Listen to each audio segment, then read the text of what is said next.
Okay, let's get started.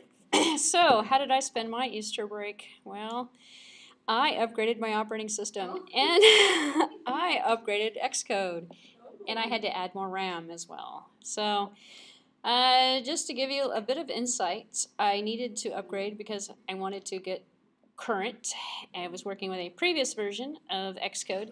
Now I'm working with the most current version, 4.3.2, with the latest iOS, which is, I believe, 5 something at this point. Yes. And before I was on 3 point something with the 4 point something iOS, and I can't have that. I have to be up to the latest and greatest. So I went out there to, first I was going to upgrade to it the Xcode and the iOS, and then I realized it does no longer support it with Snow Leopard. So in order to upgrade my system, I had to upgrade the operating system to Lion.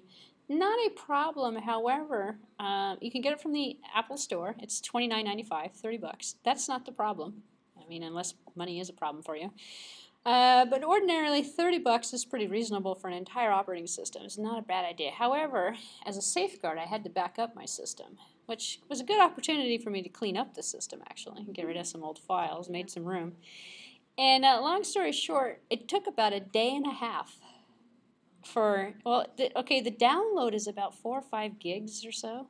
So that on a slow DSL, that was about 5 or 6, that was about 4 or 5 hours just to download it. The upgrade itself through all the different stages, and luckily I did not have to restore the backup, so that was good.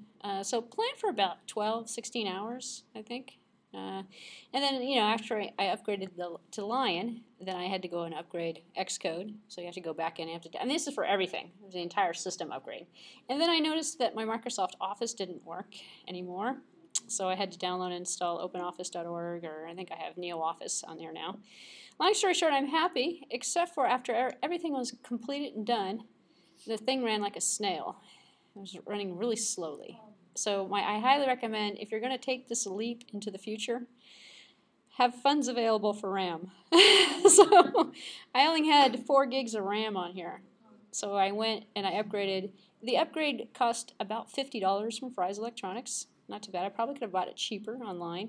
I have an older model, so it's don't remember exactly what it was. 2 chips, 4 gigs per chip for 8 gigs total, which is the max that the computer will handle, for 50 bucks. So the whole cost, and now I have a system that's running faster than my other system was, and I have Lion, and I have the current Xcode with the current OS. So it's worth the investment. However, it is a weekend. It is a couple of days. It's not an easy thing to do. I mean, it is easy. It's just time consuming.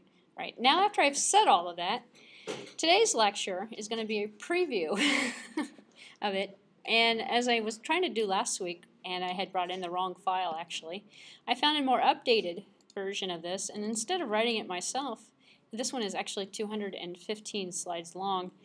I'm borrowing this one from an open source Stanford lecture series. So it's nice because it was just done like within a couple months ago, and it's on the same API version. So the window you're seeing here was the same window I had up a few minutes ago here. This is the window. And it is on a slightly different version. This is on a 4.2. I have 4.3. So mine's actually more up to date. I've gone through it, however, and I've looked at it, and there's some significant changes with this particular release, and the iOS version 5 is significantly different as well. So it's not a bad idea. I'm going to run through this at the speed of light and kind of show you what the differences are, highlight what you're familiar with already, hopefully, and what is different, and run through the building of an application. So this is twofold. It's going to be, as promised, we're going to write a calculator application, which is one of the assignments, I believe, for the course. So I'm going to go through and show you the steps in terms of creating this application, but the steps are going to be for the newer API. So those students who are still struggling with creating apps will find this useful for the app creation part.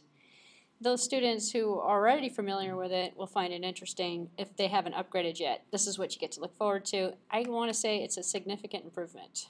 It's worth the upgrade. If you have another, couple days, get a couple days off. Don't do it if you need your computer the next day. You're not going to have a working computer for 12, 14 hours or so. and then spend that over a couple of days to make your life easier, and then be prepared to go to Fry's and buy more RAM, and be prepared to back your system up beforehand. I read too many horror stories. I didn't have to rely on that, but I didn't want to lose everything. The one really good thing, however, is that it's not like Windows, like when you upgrade. You actually, all my apps, everything are the same. I didn't have to reinstall anything, which is why it probably takes such a long time. So it just went ahead and updated the operating system, kept all my applications, kept all my data, everything intact, which was really good, actually. However, there are some problems with it. People do actually have said that they've had to reformat their hard drive after that. So on the safe side, it's always best to back up anyway. All right, so what you're looking at is the screen I just showed you a few minutes ago. It's Xcode version 4. It's a splash screen for it. Looks pretty similar to the 3 version that we're familiar with so far. If we're going to open up a new project, and I'm going to kind of go through this fast, because it's a pretty long tutorial. However, if you do have problems or questions, just stop me and I'll slow it down. So you obviously, just like the old API, you select create a new project. When you create a new project, oops, here we go. Now we have this new option. It's the simple view application. Didn't exist in the previous API, which is a little confusing actually. The project types actually changed, which is interesting. We had window. We don't have window-based application here anymore. Now we have simple view application. We have page-based OpenGL game empty. This is the default actually utility applications. This tabbed view application, I started playing with that. It's actually kind of cool. So the project types have changed slightly. And this is for the iOS, I believe, and this should be 5, but it's not listed here. But anyway, the slide set here I'll upload, make available as well, so you have this to come back at a kind of a slower pace. But it also uses the model view controller, same as concept as I've been going over in this class.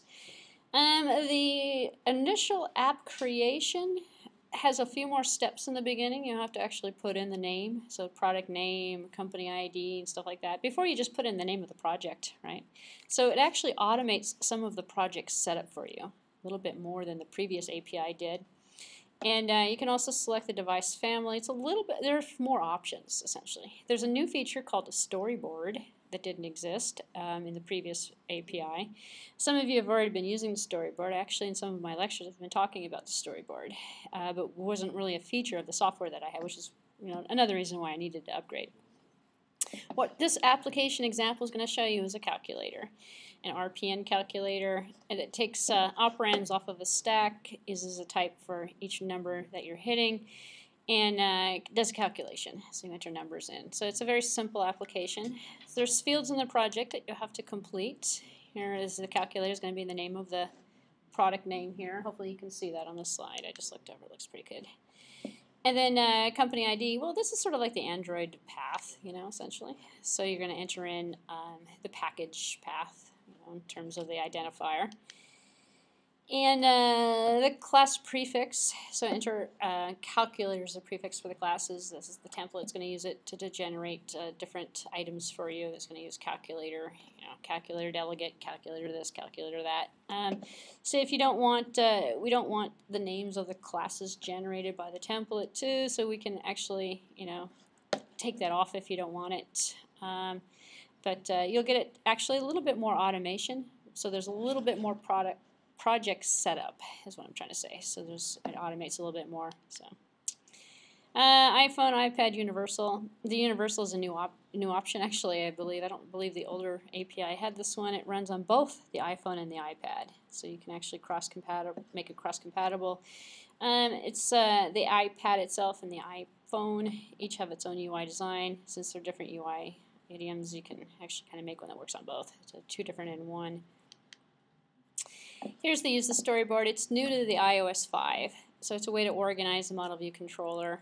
We're going to use it. In fact, this example has a really good sort of preview of the Storyboard concept as well. Using the automatic reference counting, this is the plus.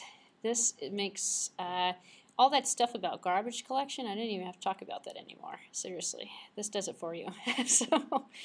So the ARC stands for Automatic Reference Counting. So it's a fantastic upgrade, and it's just part of this version, wasn't in the previous one.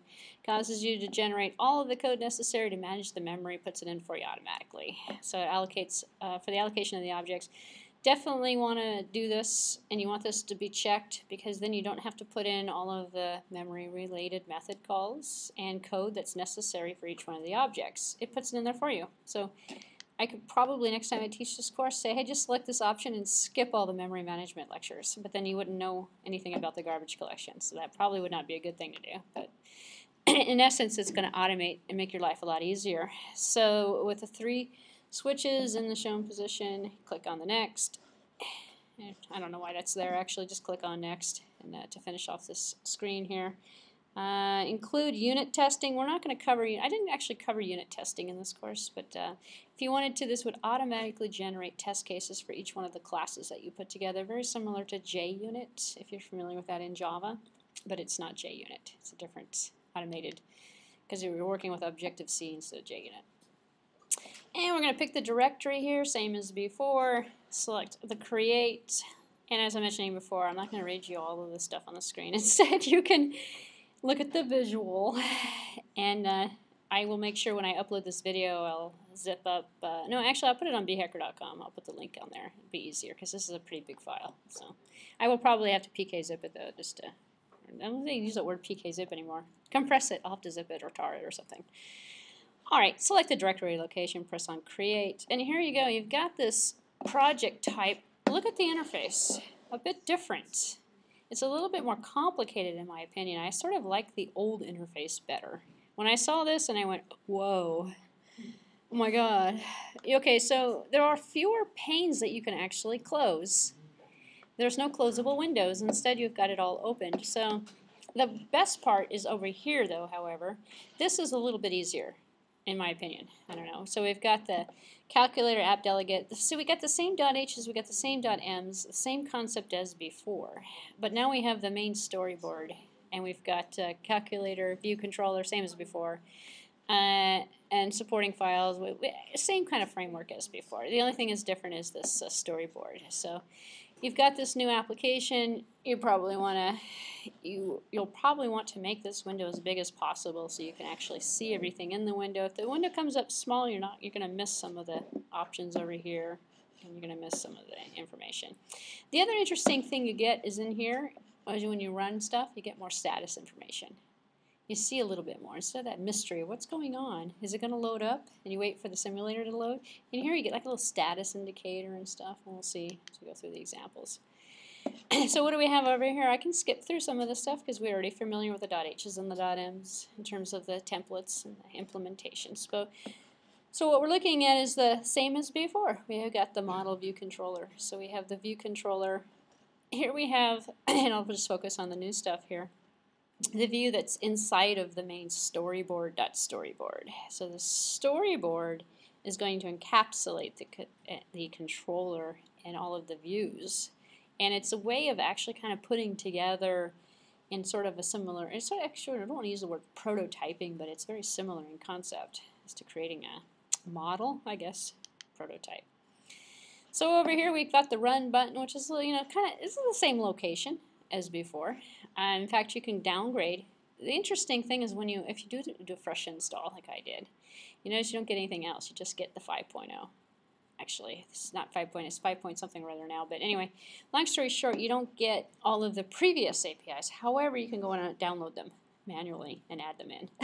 So, which is interesting. They just want you to use 5 and nothing else. So down here, if you run it, what do you get? You get the window that pops up over here. So this is the MVC views to start out blank. Obviously, click on the run for the application. You still have all the different components as we had before. They're just arranged a little bit differently. So we still have the simulator. We still have the interface builder as well. So this is the status I was talking about. So now we have this little thing that says, oh, we're compiling, we're linking, we're debugging, or doing something, or so we have a little progress bar that kind of rotates across the screen, tells us how the application is working. And so this is up here. We can change the scheme chooser if we want, same as before. That feature is the same as before. And then pressing and holding this run button, other run options will be available. So instead of actually having to select the debug, the release, the different options, you actually have to think about it and hold on to the button and then wait for the window to pop up. And you're going to see other options show up.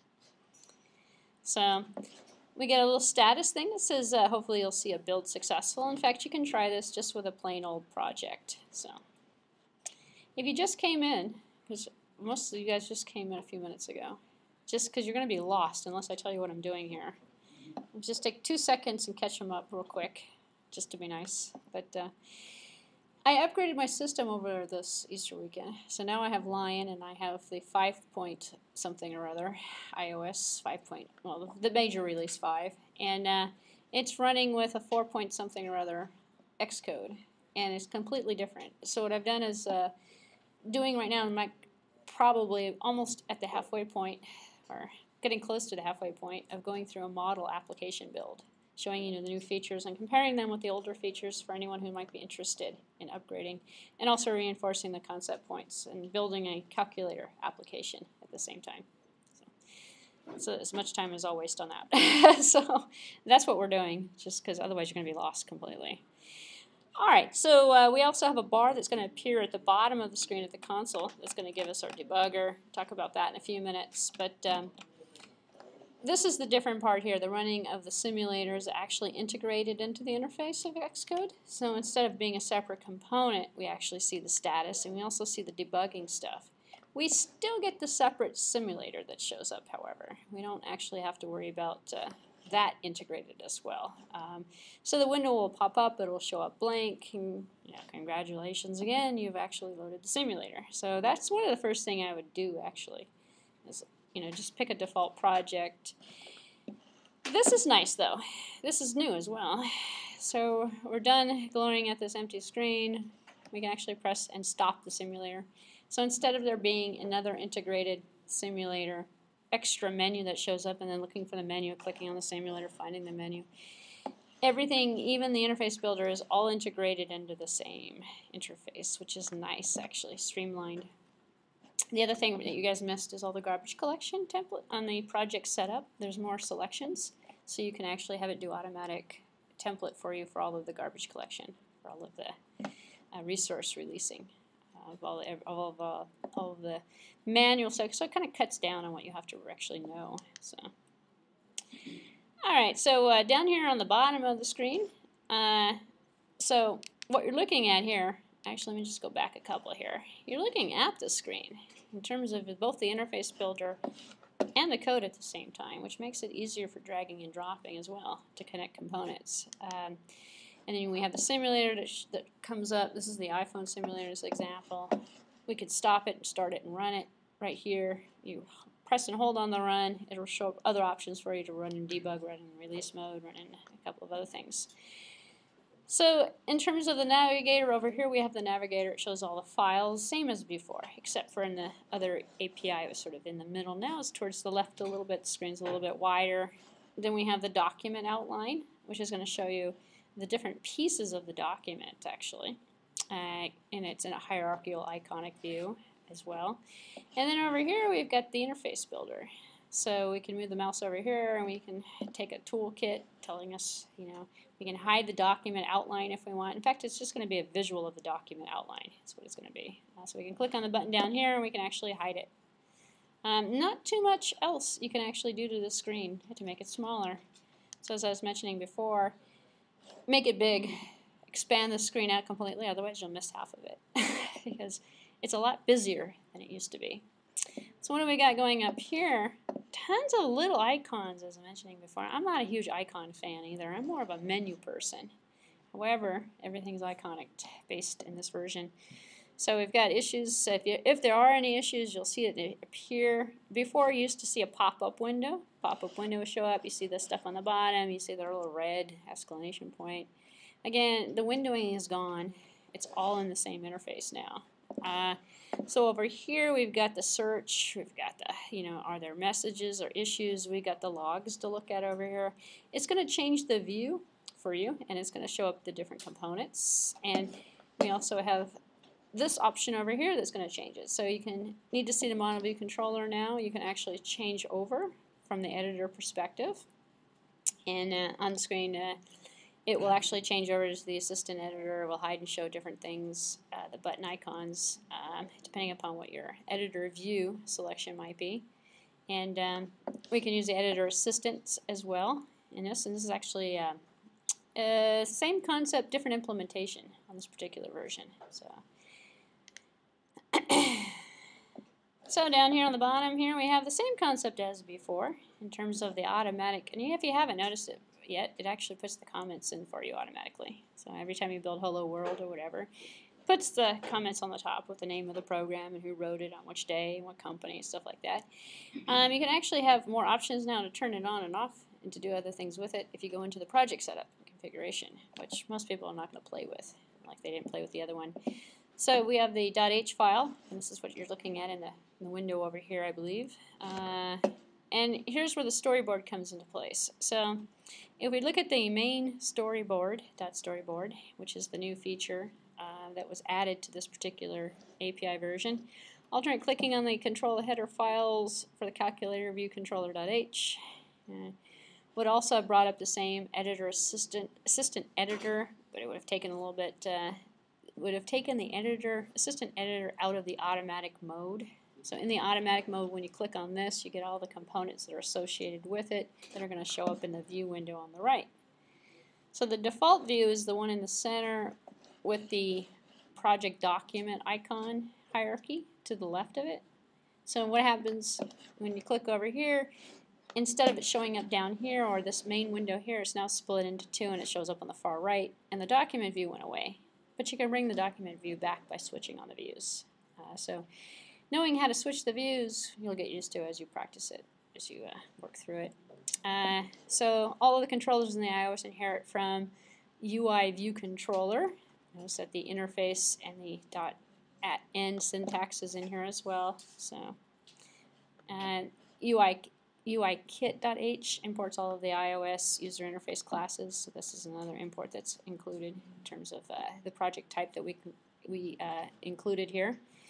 And the import is also in the include, but better. So now instead of import, it's like, our import is like the include, but it's now import. So it's more Java-like actually versus C++-like if you think about it. The base language is the same. You don't have to worry about the base language. It is still Objective-C, but it's the syntax is a little bit different, or some of it's a little bit different in terms of their perspective. So let's make even more room. You can make more room by dragging the center bar, pulling it over. What ends up happening is the center window is going to shift to the left. So everything shifts to the right or it shifts to the left. So it never actually goes away. It just comes out of view. So, which is different than the old API, which had the windows on top of the windows on top of the windows that would show up. So you don't have that anymore. Because a lot of people actually, I believe, me just speaking from my own personal experience, would lose the windows, especially with the interface builder. It would go away. I'd be like, where is it? And I'd constantly be looking for windows. So I actually sort of like this a little bit better, because it's all here, still here. You just have to drag it over or click on the view organizer and kind of figure out where you're at. So. Okay, so here we can bring back the utilities area by clicking on the far right icon. So we're going to start building the user interface. So in terms of building the user interface with the model view controller view, to do that, you're going to need the text label and some buttons. And here's the user interface. So you're not bringing up the interface builder anymore. It's already there for you. So you're not loading on a different simulator. You're not actually loading the simulator. It's already there. You're not loading the interface builder. It's already built into the interface for you, so which is a little different actually. So to get the object library, which is still there in the utilities area, you have to bring it up through the button. So you have to use the buttons to bring up instead, because you don't have the menus anymore on the top for the interface builder to bring up the library to drag and drop things over. But you still have the library, which is kind of weird. Like most of the features are still there, they're just organized differently. So utilities over here. And the utilities button is this one over here, utilities area. It doesn't look like a utilities button. That would be, in fact, when I first looked at the screen, I went, what in the world are all those icons for? And then I went, oh, well, they have a purpose. They're called view. So So that's why editor, view, organizer is kind of like the three main components of the screen, sort of. Think of it that way. Top part of the area for the utilities shows the information, identity, attributes, dimensions, all the stuff you were familiar with from the interface builder about the currently selected item, the file, the object, the left. This is it over here. It's underneath this little blue or green. This is that tab that showed that we used to have a 3-section tab on the top. Now it's 3 sections down this way. Or actually, you can format it any way you want. You can change the view on it. Bottom is the library of terms, objects, snips, stuff like that. And here you can actually see it now. It's not quite as hidden in this particular view. That's that thing that used to get lost all the time as well, because you could close it. So this is the utilities. I call the utilities now. So now what we've got here is the top bar is going to be dark gray if you've selected an item. So it changes colors on you a little bit. And so we have the file inspector little button up here. It shows the information about the file containing the selected item. Quick help, if you need it. So the little button to the right. And you seriously have to have good eyesight for this, because it's, it's hard for you to see it here, but this is actually about the same size as you're seeing it on your screen. It's not that much bigger. So media library down here, object library over here. My biggest complaint is I'm not liking the small little icons on the screen. And the whole way of this, the indicators are looking. The other interface, I believe, was a little bit more intuitive, but it might just be because I was used to it. So occasionally Xcode might download some documents. So you'll see the status over here. So this is the iOS 5.0 libraries downloading. So if you have an internet connection and you're connecting it, it will actually update itself. And so when you go into it, the library will download information, newest patches and things of that nature. And over here on the side over here, we've got the attribute inspectors, size inspectors, all of the different features that we had before, but instead of having tabs, we have icons. And instead of having tabs that would change the view of that little long little strip that opened and closed in different sections, it's here still. In fact, you can see down here, this might look familiar. We've got the library down on the bottom here showing you the items that you could drag and drop and push over. So some of the objects that are appropriate for you to drag into the view are going to show up for the object library. Interesting thing is, actually this comment is pretty interesting as well. Instead of showing you everything, it only shows you the appropriate items. So depending upon the project type you've taken, and we've chosen, I believe, a single activity application type. There's a utility application type. There's a couple of other. The view is going to change, of course, associated with the objects that are appropriate. So down here we have the little scroll bar. So you can find a scroll bar here to go through the little items as well. So, all right. So just the same as you did the last time. In fact, the interface is identical. So if you are familiar with dragging and dropping items from the library, putting it on the canvas, connecting the outlets to those items, identical. Except it's a little easier, actually. That part actually improved a little bit. So you have the item down here. You drag it, labels of instances here, UI label 1. In fact, all of the widget components are the same. And they're all the same label, which is good. So they didn't actually go through and rename everything as well, which is nice. So this particular, we're going to start building this application, and the application is going to be a calculator for those people who came in late. And the calculator is going to keep a little stack of items that were stored in, that have been entered in, and is going to perform the calculation on it when the person presses enter. Or, it's going to, well, when you'll see it come to life. It'll be a simple calculation. If you're lost for ideas in terms of the calculator that you're creating as an assignment for this class, this might actually be helpful to you. I believe the first assignment is a calculator that you're creating. And as I was mentioning before, for some of you people who came in a little bit later, I will update. This is not uploaded yet, but this week I'm updating everything on the website. So you'll have this at your disposal if you're still struggling with that first assignment, or I believe it is the first one. So we're going to drag a label here from the library. We're going to stick it on the canvas. Same thing we've done in the previous examples, except for the interface looks a little different. Notice the dashed line over here. This is different. We didn't get this. We didn't get the ruler last time. So we have a dashed line over here. Xcode displays as you to help you line things up nicely. So it's not a total what you see is what you get, which is what we had in the last release. It's lining up using a ruler. You can also drag and drop this, double click on it, change the label, same thing as you were able to do before. Drag the corners, stretch it. So notice they're called little handles, I guess, according to the slide set. Handles around the label so you can resize it. You can also go over here and click on the attributes in the properties box. I'm not sure if it's really called a properties box up, but that's what I usually label it as. You can click on the attribute inspector. You should be able to see the attributes over here. You can make it center align, left align. You can change the color of the text and all the different things that are associated with it. So now over here we can we can look at the width and the height associated with it.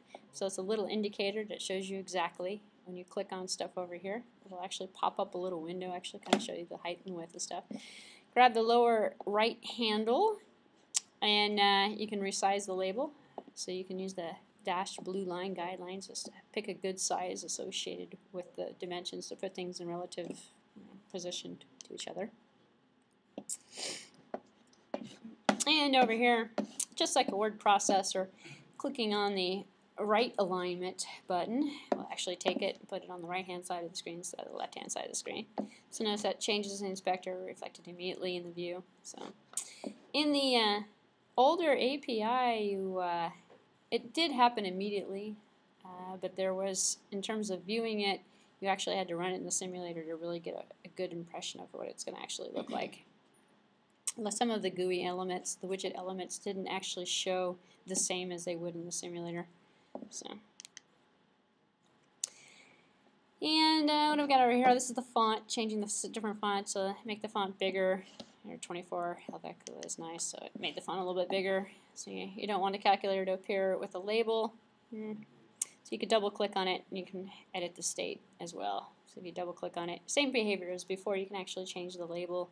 You can change the font. You can change everything by the accessing it through the widget item instead of the properties window, which is the same effect, so it depends on your style. So here we're going to add a 0 to it. So on the top here, we can also edit the label text in the inspector. So using the inspector, we can edit the label text. So type in 0 over here. This is the top of the calculator, by the way, if you came in a little bit late. We're building a calculator. This is the output. So it should look like this after you type in 0. It's going to be a number input. So your controller needs to be able to talk to this view. This is where we're going to drag and drop the outlets to the items themselves. So as an example, in this particular case, we're going to be able to update the display as digits are pressed, and the results of those operations are going to hopefully show up here in the results field.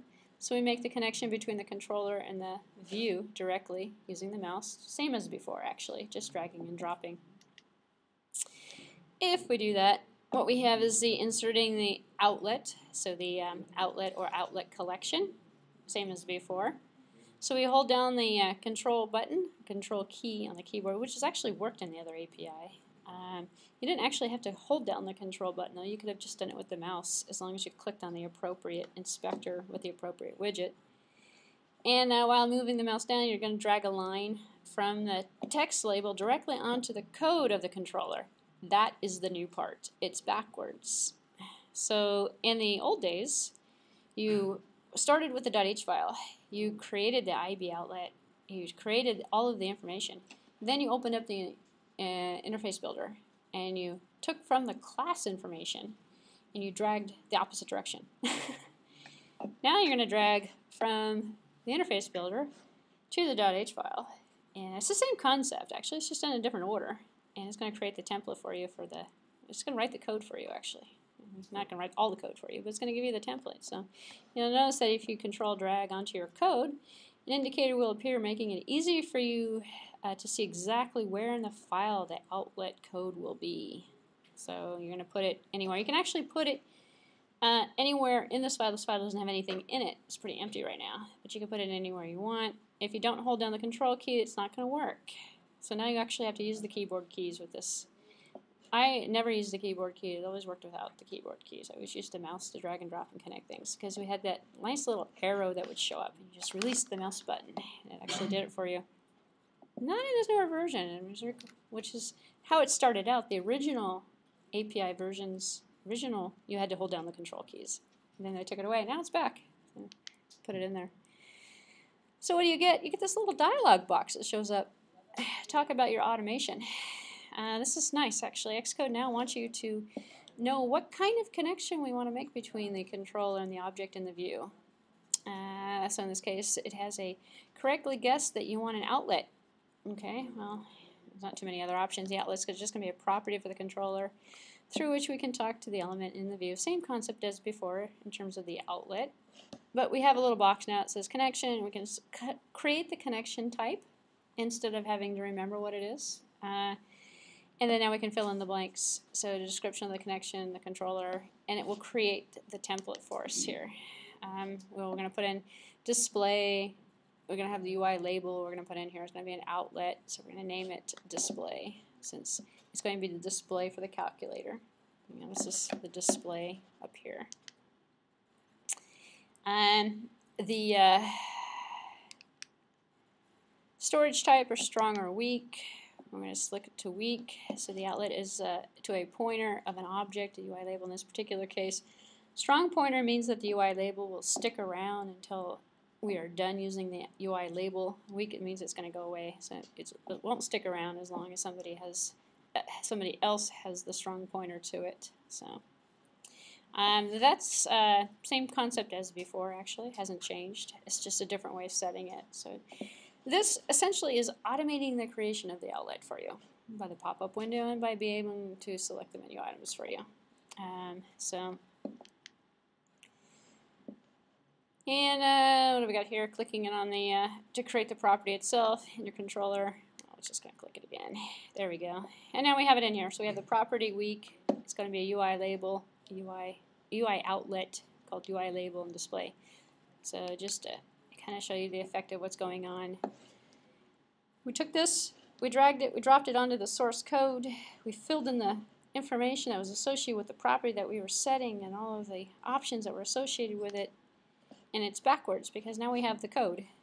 So instead of writing the code first and then taking this from the code and dropping it over, we did it in the reverse order. This is a lot more intuitive, actually, I think, personally. And voila, the code has been added, the property to your model view controller. So this does not lend itself to syntax errors because this created it for you, which in my opinion is the bonus because now you don't have to worry about syntax errors. It's not writing the code and then connecting it to the outlet. It's doing it in the opposite order. Fewer errors, I would assume. And it has hooked up the property for you automatically as well. So it's going to connect it. Now you can, I'm going to skip through this stuff. You can download the slide set and take a look at it later. But we've actually gone over some of this stuff in previous lectures, and it's going through all of the different parts of the property that we just created. So this is about 215 slides, and we're on slide 41. So I'm doing pretty good going through it at speed of light. But it's twofold. It's showing the new interface, but it's also showing you how to build a calculator program. And you know, if you're still struggling with the concept of a property and all of the settings that are associated with the property and the outlet, then download the slide set and go through it because that's going to give you what you just hear in the missing links, hopefully. Anyway, long story short, we can highlight the label here. We highlight it. We get a little pop-up box that says label -0. -0. So you move the mouse over. You have the mouse over. Don't click on it, and the little icon shows up. Hi, did you need something?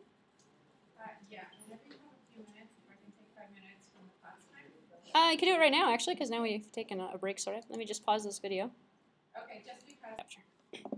Okay, and we're back. So, if you have your mouse over the little pluses that show up, which is new, this was not there before. Instead, we saw the pluses in the inspector window with the view that was associated with the outlets that were associated with the GUI items. It's backwards now, or not backwards, it's the way it should have been originally, I guess. In the source code itself, after you created it, you see the little button here, a little plus. You put your mouse over the plus, the item over here on the interface builder highlights. Turns blue in this particular case. I don't know if it's going to turn blue on your system, but it highlights so you can actually see what GUI items is associated with what property or what outlet association happens to be in the code, which is different as well. And then over here you can actually view it per storyboard as well. Storyboards, as I mentioned before, is a new feature of the 5.1. It's from 5 forward in terms of all the minor releases. And it's just nothing more than a folder, you want to call it that, or encapsulation of a bunch of items that all belong together, model view controllers. So if you highlight over, you'll also see, in fact, what is it? We created one for both a single unified universal application, which was for iPhone and for iPad. So if you click on the icon, you'll see a list of the storyboards with the same property, with the same hook that's associated with it. And then over here, if you mouse over the only item in the list, we'll select the label as well. So you can select the label by hovering over it, which is the only item in the list. So we haven't really added anything to this. Now what we're looking at over here is clicking where you can switch the controller's implementation so that you can, what we just looked at a few minutes ago was the .h file, and you can see it's over here. So you have to click on this little thing up here to actually switch it over. Because it's way over here. So you can change the view if you wanted to, but that's kind of a hassle. So what we did was we created the skeleton for it, or the .h essentially. So we click over here, we can switch the view, rotate it to the associated .m file, which means we don't actually have to go through all the other files. We could just flip over to the one we're interested in, because it's only going to show us the .m for the controller. So this would be the calculator view controller .h and associated .m. And so we can click on it. Now we've switched over the view to the implementation instead of the specification. And when we've done that, now we can actually kind of look at the code. So we can welcome to the implementation, the .m file. So we can notice that the @implementation here does not specify the superclass, only the interface in the .h file. That's the only one that's going to do that. Instead, now it's missing in terms of the implementation. So the synthesize is important. Matter of fact, we covered that last week or the week before. We talked about synthesize in terms of that particular component. But now we have this for display, which was the outlet that we added in the .h file. So now we have synthesize display, which is associated with the implementation for this guy right here, the property. Okay, so in here we have the Xcode has added some extra code that we don't need for this application. So we can select it after, select everything after here and delete it if we want, but it's automatically going to put the stuff in for the life cycle. So in fact, we looked at this as soon as last week actually. We looked at the life cycle in terms of the view did load, view will load, all of those different states that happen in terms of the loading and the unloading of the app. If we don't want it in, we pull it out, but it put it in for us automatically actually, which in the old API you had to put it in manually. It didn't actually add it to your code automatically for you. In here it actually put it in automatically. It will also put in all of the garbage collection, the deallocation stuff for you as well. But see now here all the way to the end, so this particular comment is telling you that we don't need this for this application, so we're going to select everything from after the synthesize display to the very end, leaving the end on there. We can go ahead and delete that, take it out of there if we want. We can leave it in if we want. It's just not going to be implemented in our simple calculator program because we don't really care what's going to happen on the load and the preload and the will load, the checking. So, and then noting that the synthesize of the code automatically added to our controller's implementation when it created the display property. So this was added automatically. It wasn't in there before. So now we can change it around. So which is what this note is going to basically tell you about. And there's nothing really other significant on here. We can set the value of the pointer. We can do all sorts of different things with it. So from a code perspective. So now we're going to actually add the buttons, I believe, next. So okay, now it's time to add the calculator keypad buttons. So we can take the buttons over here, the rounded rectangular buttons, and lo and behold, I hope this thing doesn't go through creating all of the buttons for the calculator. But you're going to drag a bunch of them over here. You're going to drag the rectangular button. Same thing as we did for the label. Put it on the canvas. And over here we can see that we can also do the same thing before. Grab the corners, make it bigger, double click on it, add the label. Or we can go over to the side over here and put the information in manually if we wanted to. So it's your choice actually, so what you prefer in terms of the interface. And remembering the term outlet refers to a property through which we're going to send a message from the controller to the display, to the view. So which is where that word outlet is coming from. And so the next step, we're going to specify the action that's associated with the UI button. So remember, the outlet was for the label, which is the information, the messages exchanging. Now we're going to have the action controller. So the UI button is going to use the UI button is going to have an action instead of a property associated with it. So we're going to do the same thing as before. We take and we click on the button and we come on over here to the source code and notice that we're in the .m file this time, actually. So it doesn't really matter which one you're in. We're over at the .m, and we're going to click on to insert the action. So because it's a button, it knows it's an action. And the label, and it was a property by default. We could change those actually. However, it's going to give you the appropriate one associated with the appropriate widget, which is nice because prior to this version you had to guess. You had to implement it yourself manually, so you didn't really know which one. So hold down and control while you're moving the mouse over, same concept as before. Xcode correctly guesses that you want to create an action with this particular control drag rather than an outlet. So talk about your automation. It's going to do most of the writing for you, so which is nice actually. So hopefully maybe by the end of this lecture you'll be going, I need to upgrade. Because believe it or not, actually I've been playing around with it for, well, I installed it this weekend, so I've only been playing around with it for a day or so. But I tell you, it's a lot easier. A lot easier. Fewer syntax errors. Because if you follow through this routine, you don't actually really have to type very much. You have to fill in the action for the button. You're going to write a little mathematical calculation there to add all the items together. But you don't have to really think about, adding the action. And you don't have to worry about, because the problem that I was having in the past is I'd put the code in and there'd be a syntax error. You bring up the interface builder and the outlet's gone. It's not in the list, or the button's missing. And there's nothing to drag over because there's a problem with it. It didn't get compiled correctly because you had no idea what was going on until you did the connection. And that was an issue for me. I don't know why, because I'm a bad typist. But the problem's gone, which is probably my selling point right there, which is why I like it. But it's worth the upgrade. Just as I was mentioning before, just make sure you go to Fry's, buy $50 worth of memory, so you have at least 8 gigs on your computer. Be prepared to spend at least 16 to 20 hours for the upgrade, and $29 for the Lion version that you'll have to get to upgrade your Xcode.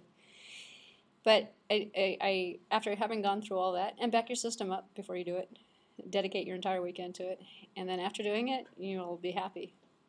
Either that or go out and buy a new computer if you can afford it. I guess that's the other option. And you'll have Lion, and you'll have enough memory, hopefully, and you'll have everything set. All right. So after you've taken it over, you've released it.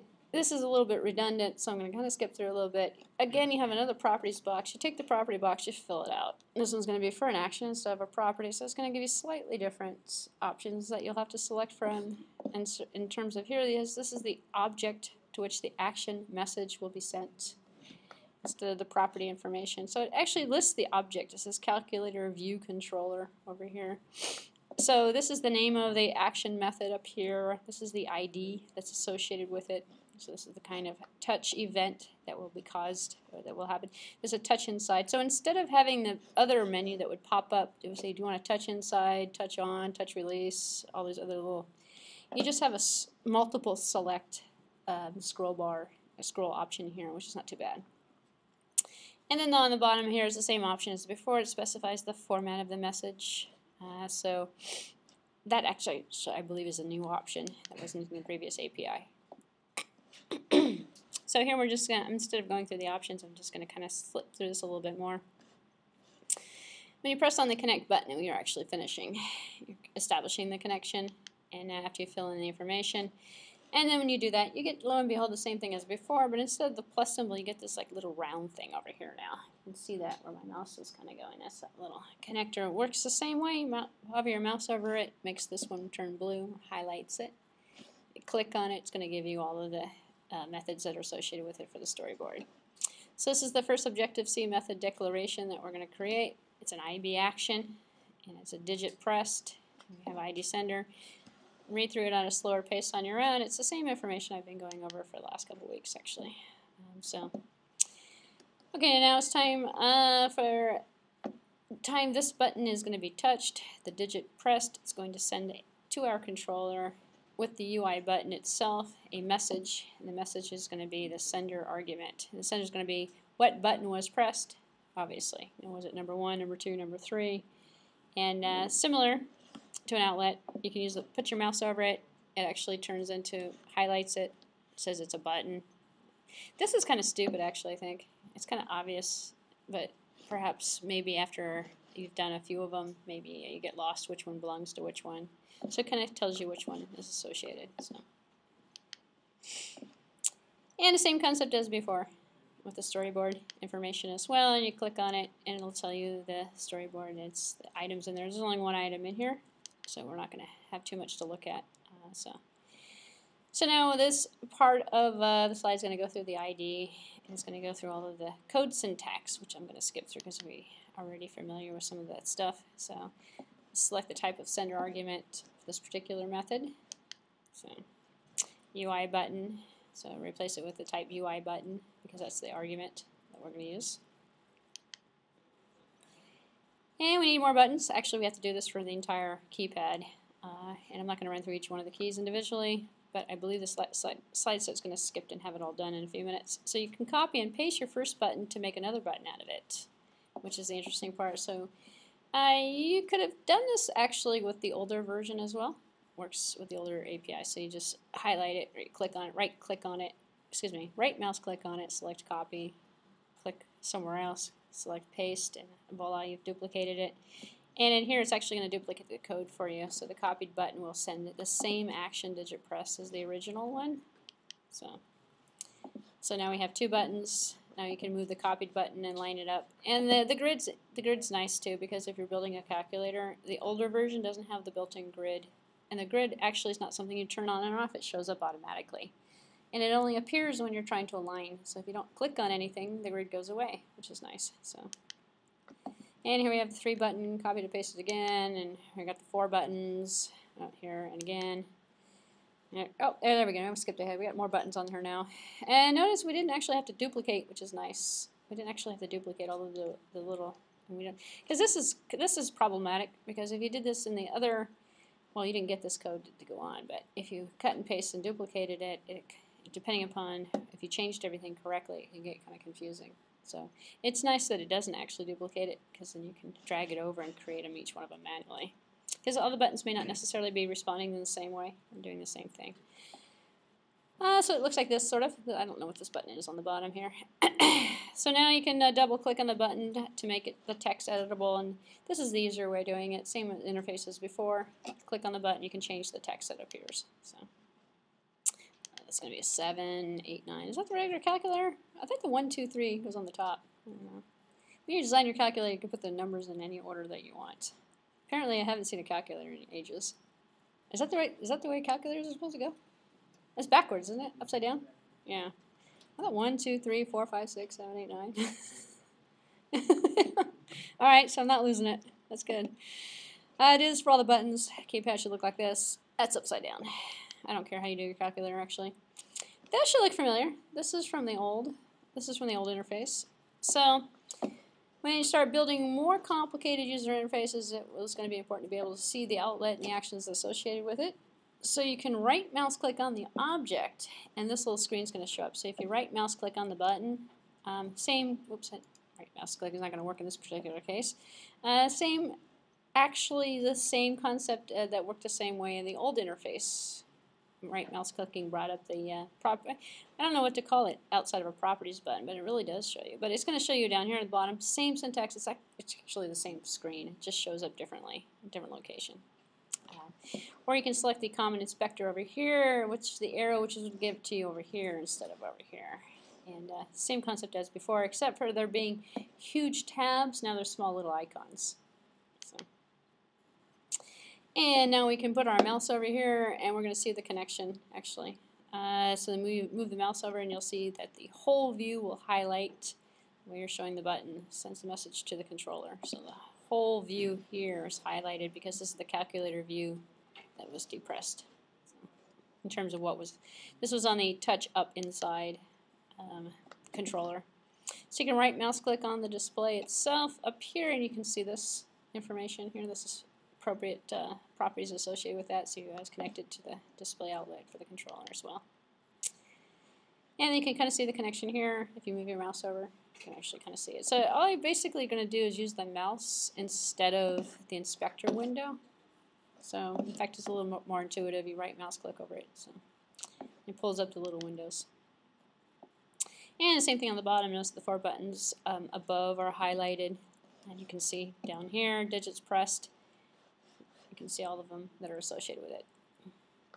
And then what we're doing here is changing the view down here, right mouse clicking, representing the controller versus the object.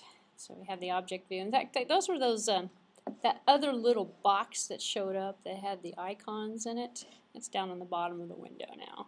So if you wanted to switch classes to a different class, you'd just click on the one that looked like a box or an object, and then the other one that was for the controller. Okay, so then you can move the mouse over the outlet. You can actually highlight it. So it's basically demonstrating the fact that the concept is pretty much the same as the other one. When you moved your mouse over, it showed you the line. So now it just shows you, highlights the item instead of showing you a line. So up here on the top, then it's grayed out icon if a file is not saved. Oh yeah, the status of the files, which is up here, very small actually. It's still, you can turn on the properties. In fact, by default, there's an autosave when you go to run it, which is the same as before. However, up here you have more status indication on whether or not the file has been saved. So we have the grayed versus the ungrayed. So if you've changed it, it becomes grayed, which means it's not saved yet. If you save it, it becomes regular. It's not, it's like a selected versus an unselected look, actually. So. And in here we have the little warning symbol that shows up now. In the other interface, there was no warnings. This warning here says that it's not defined. Button number 2, well, none of the buttons are defined. Only one of the buttons was defined because we cut and pasted to create the other buttons. So in here we have a little warning letting us know that, hey, we didn't define the outlet. We didn't define the action for the rest of those buttons. So, and again, kind of small actually. Maybe I need glasses. So now this little thing here is now highlighted, or now it's regular. It's not depressed. It's not grayed out anymore. So it means we saved it. So click anywhere in the file itself, and it will actually save it automatically. So there's an autosave feature. We didn't actually have the autosave feature in the previous API. If you close the window without running it, it didn't save anything. So now there's an autosave if you click into it.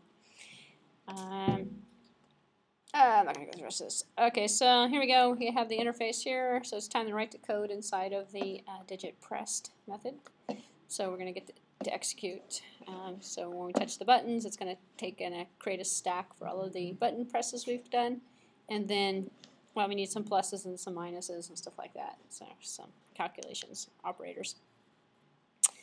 So now we go down here, we start writing the code. I'm going to kind of skip through this because this is your first assignment. I don't really want to do it for you. So here's the code, actually. And seriously, if you are stuck still and you can't create the calculator, actually, who's created calculator? Has any? Oh, you. I know you in the back. You've probably. Have you done them all? Yeah.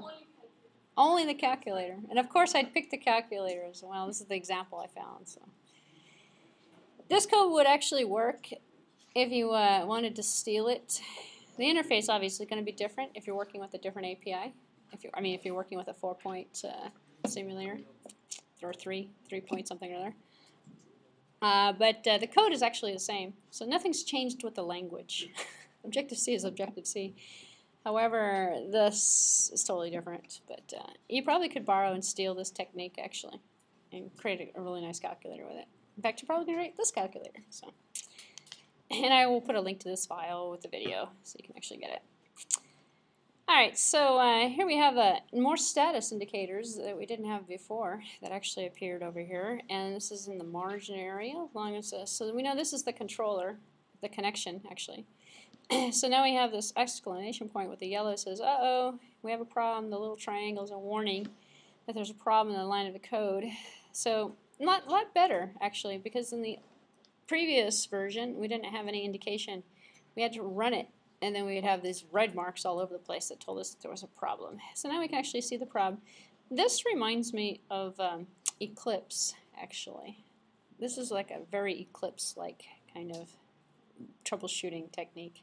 Eclipse puts all that stuff in the left-hand column, and you highlight over it, and it tells you information. Same concept. Highlight over it, and I'll tell you what the problem is. So, kind of a hybrid now. We're looking at Eclipse / Xcode in some ways. So the message sending syntax ends with a this and matching this to start with it. So it's the same as before. So what's the problem here? Well, we don't know yet. We won't compile. There's an error in it. So unused variable digit is the error, actually. So the warning, it's actually not an error, it's a warning because it's yellow. So the warning is going to appear to be correct. It is correct. So we don't yet use, because we haven't built the code yet, so we don't have any. We declared this variable digit, but we as an NS object and a string object, but we haven't actually used it yet, which is why we have that. And that's what I'm talking. That's Eclipse. That's Eclipse-like. This is not Eclipse-like though. In fact, this would be a nice feature for Eclipse to have this total number of warnings, total number of errors. This is very Xcode-ish, and this would appear at the bottom of the window, and when you were finding errors when you selected to compile it. So instead of putting it at the bottom of the window because there's no window anymore, put it in the status indicator. So this is warning triangle appears here as well to tell you that there's one warning, 2 warnings, or three warnings. There's also the warning over here, another place where warning triangle appears. So it's in 1, 2, 3, 4 places. They're trying to definitely get the word out to you that there's a problem. There's a warning. Oh, that's for a warning. So I think that's a little excessive, actually. But I may not have seen this little icon up here, and probably would not have seen that one. I definitely would have seen this one, though. So maybe it depends on where you're going to look. Okay, so now we're on the storyboard. So a very simple debugging technique is to log the information to the console as well. We had a console. We actually had to double-click on the console box, and it would open up a console. This does it for you automatically. So there's a printf-like function that you can actually put in here, and that's going to be part of the syntax that we're going to put in here to put a little warning to the console if we have a problem. So this is just basically a demonstration of how to write a little status message for debugging to the console. And then we can run it. So we're going to press on this little arrow over here. Let's run it. So we have nothing more than that. We don't really have very much functionality going on yet, but we have the keys up here and we have the status over here. Notice that the console starts out hidden. The console's on the bottom of the screen, actually. And then we can expand, so we drag it just like Eclipse, actually. This is, in fact, the same space in Eclipse where the console actually appears. So you take the bottom, hold on to it, drag it up. Except for in Eclipse, you got tabs that show you log window, console window, a bunch of different output areas. And naturally what we're going to have over here are buttons instead of tabs. So we have buttons that we press on the bottom, which just show you different things. So, or buttons up here, that's going to show you different things. So this button up here will show the debug area at the bottom of the screen. Debug or console area are very similar. And now we have it down here. This is the console. These are the variable views. That's very Eclipse looking, because you can write log variables in Eclipse for Android, and you can do the same thing here. This is for you can filter the logs, so you can actually see which error messages showed up, or which points, which breakpoints were hit, when information was set. It's kind of like notes to self that you can actually log into the source code. Same concept, actually. So I'm not going to say they stole it, but it's very similar. But it's nice, though, if the interfaces were to become exactly the same. That would be perfect, because you'd only have to learn one interface, really, if you're doing both. So, all right, so if you click on it, you'll see type show copying, see the condition. This is just console information down here on the bottom. What we're done here is click the view to the console window instead of the debug window. This is the debug window down here. Oh, no, this is the console window down here. It's still the console window again. So we can click down over here on the right-hand side. We can clear it. We can change the view to debug or console. So both of those pictures actually had the console on it. So the console also logs the timestamp information. Same thing as you'd probably notice in other types of logging. So you should see the output of the console from your NSLog as well.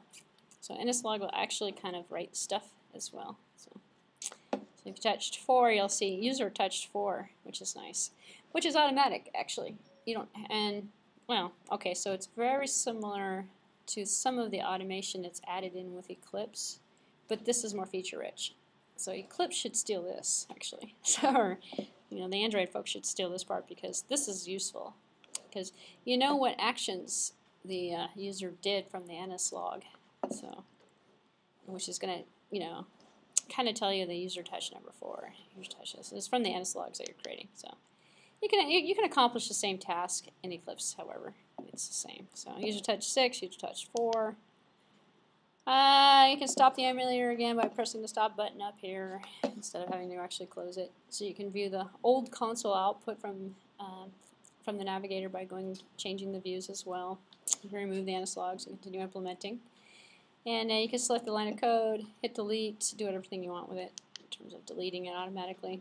So the warning here is correctly back because we had it implemented and then we took it away, so there's no implementation here. It's not used. So, all right. So in terms of making the local variable called myDisplay, it's a pointer to the UI label. So you can actually take your display output here, connect it. So if we look at it, Xcode knows that it's self, so it thinks already ahead of time in terms of where it belongs. So you won't really notice any local variables. You won't have to actually think about it. It will know that it belongs to self. And think about all of the life cycle stuff in terms of all of the associations. It does a lot of the automation for you. So it remembers the controller header file, what it looked like. You can actually bring that up and, you know, take a look at it and compare it to the implementation file as well by clicking on changing the view. And the property itself is nothing more than a setter method. So remember the setters and the getters. I talked about that a couple weeks ago, actually. So instead of it will actually create it for you automatically. It won't fill in the body of the method, but we'll actually put it together. So here we're calling the getter method from the normal method notation. The setter method will be called by the system at the runtime to wire the output up. So. Alright, so the rest of this is actually just going through the code syntax that we've actually kind of covered in multiple different types of lectures. So it turns out that property is important, and Objective-C syntax of well, you know, the at property, the setters and the getters is called the dot notation. Don't really have to go through all that stuff again because we're sort of, hopefully at this point, being at the very end of the course, we should be familiar with the object-oriented concepts. So I am going to fast forward. There's a quick help feature. This is the same as before, actually. Not a huge fan of the help systems for some strange reason, but you might be. So the same help features as the previous version of Xcode is still available. It's all online, so you have to have an internet connection for it to work, actually. So useful key. So quick searching on an item itself is going to pull up the help that's associated with the item where the cursor is located, which is different. So it's context sensitive. I think that's what it's called, context sensitive, where it's kind of like Microsoft Word where you click on highlight a word and you go to thesaurus or something, dictionary, it looks it up for you. Well, this is going to give you the help on it automatically. So there's a little bit more integration with the help.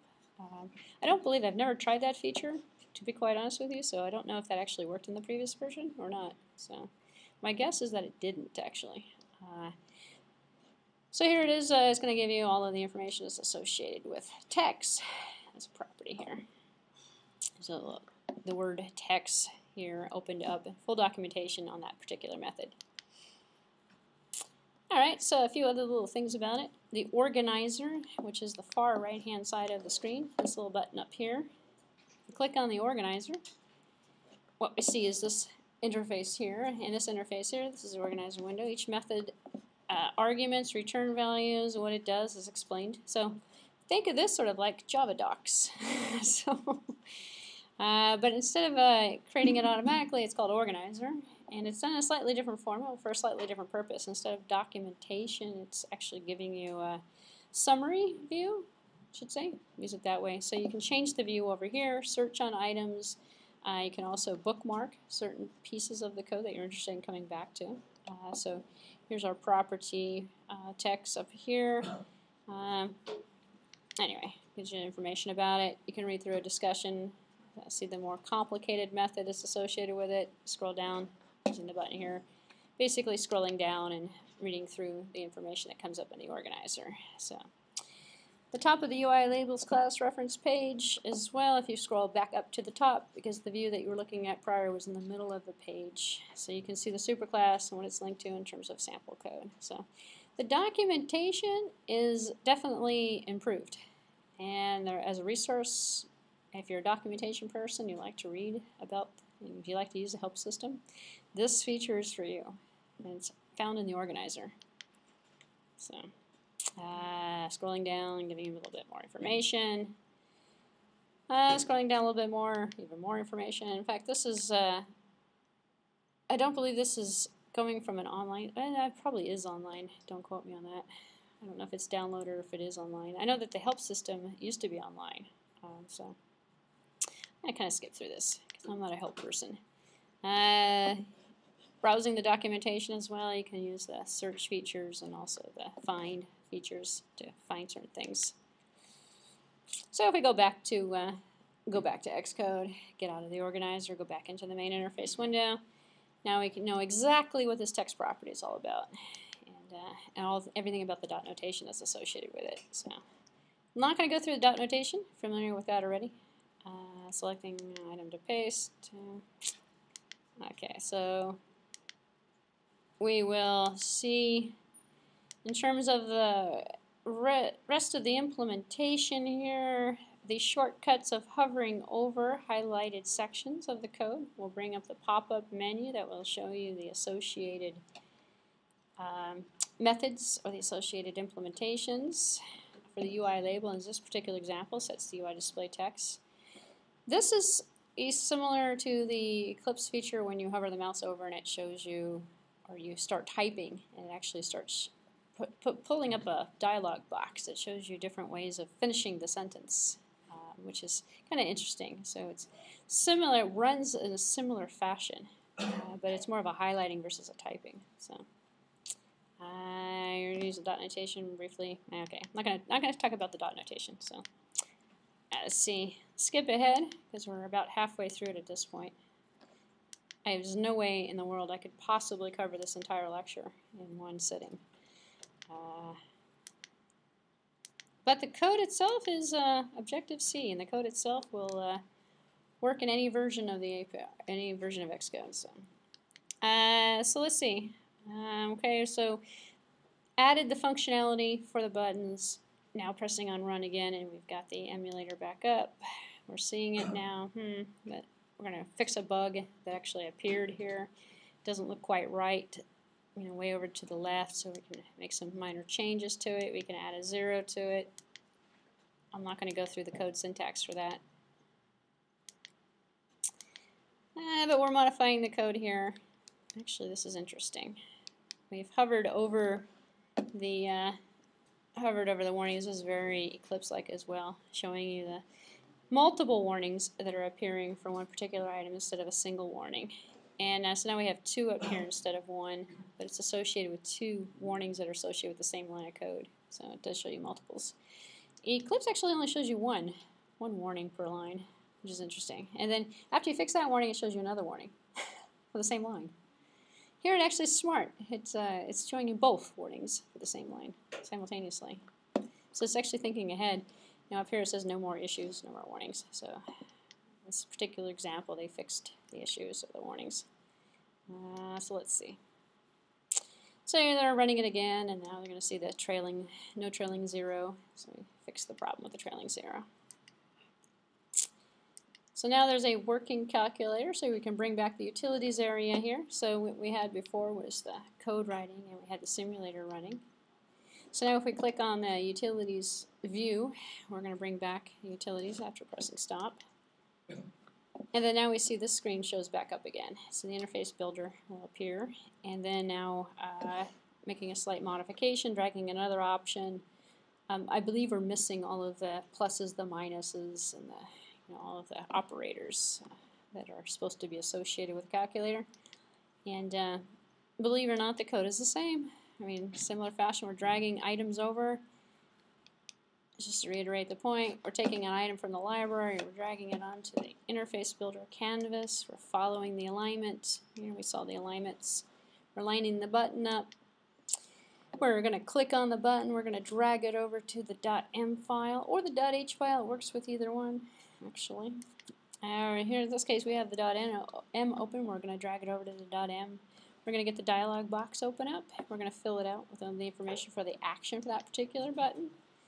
And we're going to see it show up as a method down here for an IB action. Then we're going to double click on the items. I'm kind of moving ahead here. Double click on the item, change the label so it shows a plus sign or a minus sign or something. Here we go. Set all the buttons here. Actually, the slide clicked ahead as well. And then dragging some stuff down here for the bottom, for the equals, or no, the enter. I call it enter. Taking this, dragging it to the code to create the outlet, the IB action that's associated with it, changing the action to the event of the touch up inside, and filling in, here's an entered pressed action, so no sender argument was included with that. And now we can open up a new tab. Actually, you know what this code is going to do is the same thing as we have done prior, is adding a new class file. I believe this is probably going to add a new combination, a .m and a .h that's going to do the functionality. So we have all of the button activities accounted for. We put in the operators there, so we have all of that stuff accounted for. Now the slide says actually, and you don't have to do this actually for your calculator program. You can run it from one controller, one class file. But this example is going to go through, and this part's the same. You select File, New, and you create Objective-C class. This probably is a little different. I believe before we had a drop-down menu. Didn't have it, or it may have looked like this. I'm not quite sure. I don't remember at this point. But we're selecting a new class. It's going to add it to the list for us. We're going to put in the class, we're going to put in the subclass. This is a little bit more. Before it made the assumption, just created it for you in like 1 or 2 clicks. Here, same as creating the project, it's going to have you add a little bit more information. You know, where you're inheriting it from, what directory you're going to save it in, where you're going to call it, what project you're going to add it to, kind of stuff. Saving it, and now we can go back to the Navigator here and bring up this list over here, which is going to be the storyboard. So the main storyboard is really giving us, this is the brains of the operation, calculator brain.h and calculator brain.m, which is going to be all of the arithmetic that's associated with the buttons that we're going to essentially take out of the controller and put into a separate class as the brains of the operation. And now if we kind of look at the view part here, you can kind of see that this is essentially going to be the storyboard information. We added it to the storyboard. So the concept of the storyboard is really nothing, you know, that groundbreaking, really nothing that new.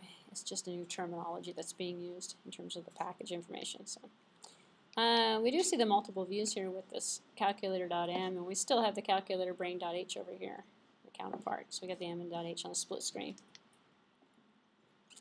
So now we can use the tab settings here to go from the storyboard to the calculator.m and go back to the storyboard. We can also notice automatically remaining tabs.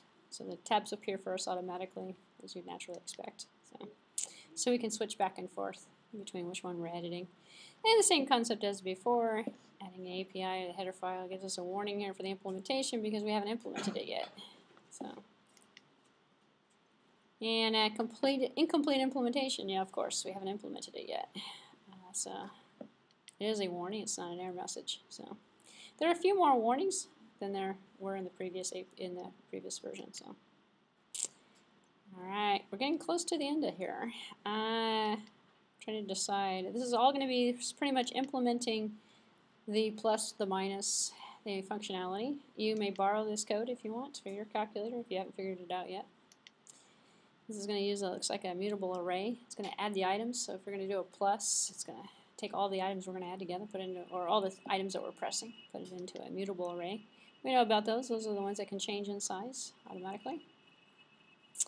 We're also going to use a stack, operand stack, which is going to be a built-in data structure that's going to keep track of all the items. I'm going to push it on a stack and then pop each one of the items off the stack to manipulate it. Now we have an error message here. And the error message now, you can see it kind of shows up in red instead, and we see red up here instead of yellow. So same kind of notation, same actually kind of icon look, I believe, as the previous API version as well. So. Alright, so we can click on here, we can see the error, and here we're sending a double to a parameter that's incompatible with the type ID. We have a type mismatch error. Okay, it's kind of a classic error. So we can fix the error. And this is really going fast. We can fix the error, and lo and behold, the red little error message went away. So there's danger here. Accidentally left out the self. Did it put it in? Yeah. So you can delete this. See, no error will appear. More errors. So, all right.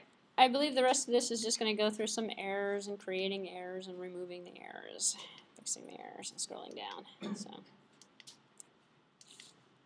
Let me just see if there's anything I have missed. That is pretty much a good overview of the entire changes and the way that the new Xcode and the 5.0 and iOS is actually, API is actually working. So this is our mode. Switch back to controller mode, yeah. So I believe these slides are switching back the view after it got finished with the computer brain by using the tabs and the file list. And this is one long demonstration. It is adding in information for the operations. Okay. All done. Oh, thank God. So more buttons looking good. Okay, so the functionality for the operators have been implemented as well. And so we have now hit and run it, and it appears to work. We touch on 5, touch on 2, touch on 1, and press enter, touch 6.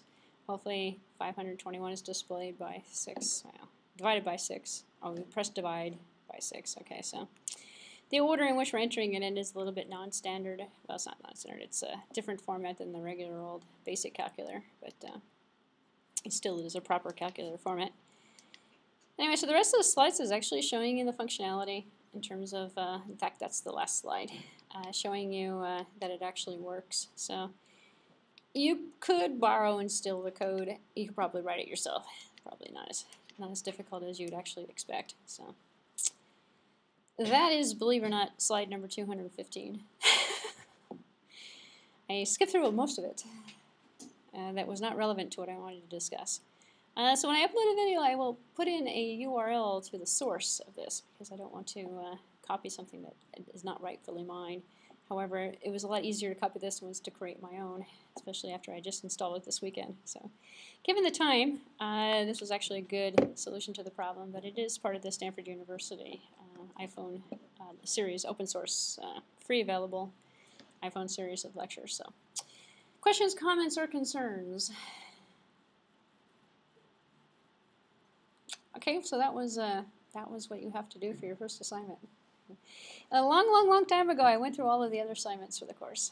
They're all done the same way. Once you do one, the rest of them should hopefully fall into the same pattern. You do not have to use version 4 point whatever, 3 or whatever it is. Actually, let me see, what is this version?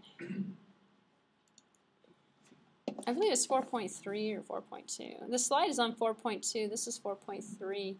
The slide set's actually back a version, but it is all still the same 5.0. Actually, let me just check real quick here. Oops. I believe I'm working with the same API. Single view.